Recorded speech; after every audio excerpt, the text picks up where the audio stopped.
Hi, we're Group 3. I'm Yassin Mohamed, My name is Adeshkamal Singh. And I'm Daniel Lacaze. and today we'll be talking about energy storage. Since the innovation of the light bulb in 1879, electricity has become a necessity in our everyday lives. Despite the numerous technologies and advancements that have manifested from the use of electricity, it has initiated a harmful series of events called climate change.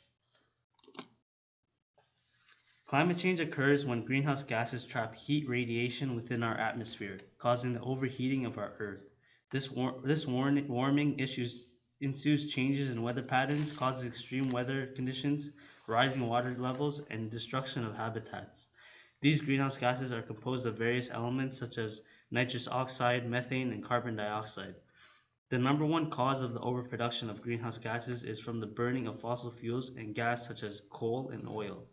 Likewise, the burning of fossil fuels, gas, and other unsustainable energy sources is also the number one way we produce energy globally. In recent years, more sustainable ways of energy production, such as solar and hydropower, have become viable. However, they are either cyclical or location dependent and unable to scale quickly. Energy storage looks to solve this issue of accessibility and sustainability of energy storage, as well as indirectly attempting to prevent climate change. Energy storage allows for the ability for power generation generated by sustainable sources to be stored and used at any given time and place. This might seem basic, however, you must understand that power generated by sources such as wind, water, and the sun are not consistent and can be affected by weather and equipment overloads. The demand for electricity is also not consistent, as we use more electricity during the day than during the night. Energy storage allows for consistent and dependable amount of energy to be provided to people and balances demand with supply. It also allows for people in rural areas away from the electric grid to have access to electricity. There are numerous ways and technologies in which energy storage is created. Some examples are flywheel method, compressed air energy storage, and the use of batteries.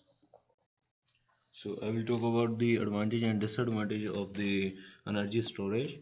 So the first one is a environment benefits. Energy storage has many environment benefits that can make it a valuable tool for meeting a sustainability goals by improving the overall efficiency of the power grid. Storage assess accelerates and the border adoption of renewable energy. So the second one is the demand charge reduction. So depending on locations, many commercial and the industrial facilities are subjected to demand charge on their energy bills. These charges are based on the 15-minute period in which the demand for energy is highest throughout the day, and in some cases can account for a 15% of the total energy bills, while the energy efficiency or solar PV can reduce the total electricity consumptions. The third advantage of the so energy storage is a participation in demand response programs. Demand response for commercial and industrial facilities traditionally involve the retaching down usage at time of peak demands. Energy storage can enable participation in demand response markets without impact on site energy use or operation. Foreman is a maximum time of use rate. Energy storage system can shift consumption of electricity from expensive period of high demand to period of the lower cost electricity during low demand. This reduces the risk of lowering the value of on-site solar if the tariff structure change over times and peak demand period shift to evening when the sun is not shining. So the fifth one is a energy backup energy backup resilience.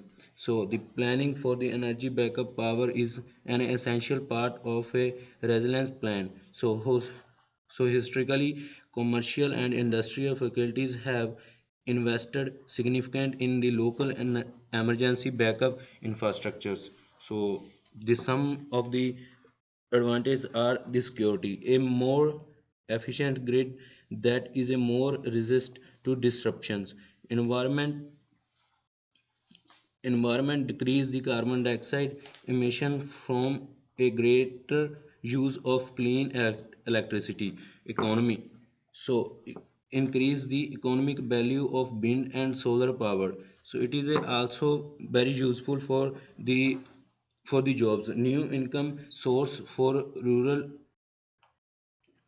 landowners, and tax revenue for wind and solar development areas. So this next is the disadvantage. So the disadvantage for this energy storage is energy lost in round up trip inefficiencies, additional cost and complexity, additional infrastructure and space requirements. Energy storage is also affected by the weather. Okay, I'm going to go over the economics of energy storage. So the cost of energy storage are going down very quickly because of just economies of scale and advancements in technology. For example, in 2020, a projected cost of energy storage is about $200 per kilowatt hour. And in 2025, that's going to go down to $150 per kilowatt hour.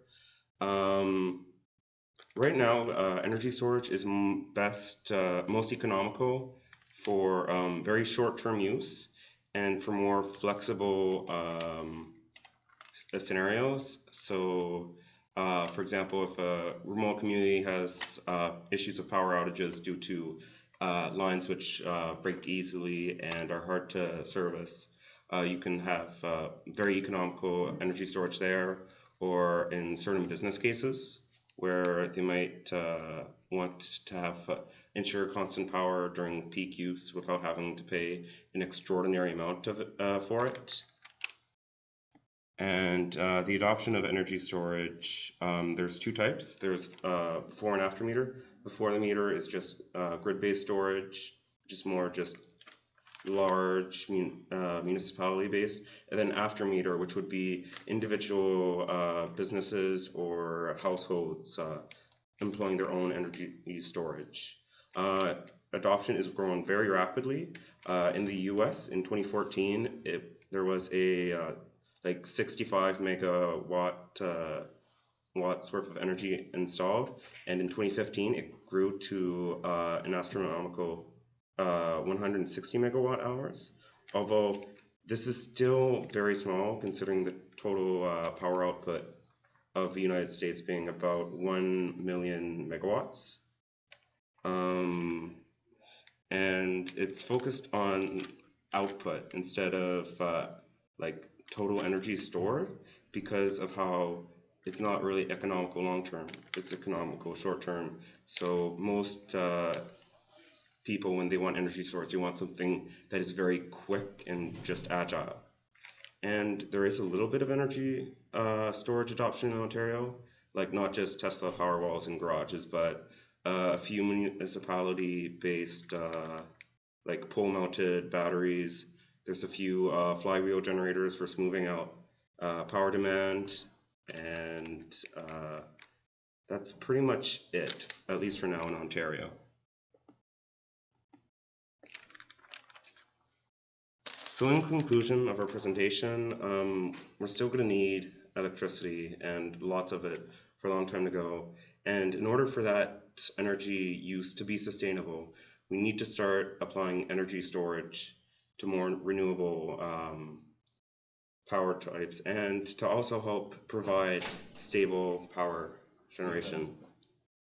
We have a class in here.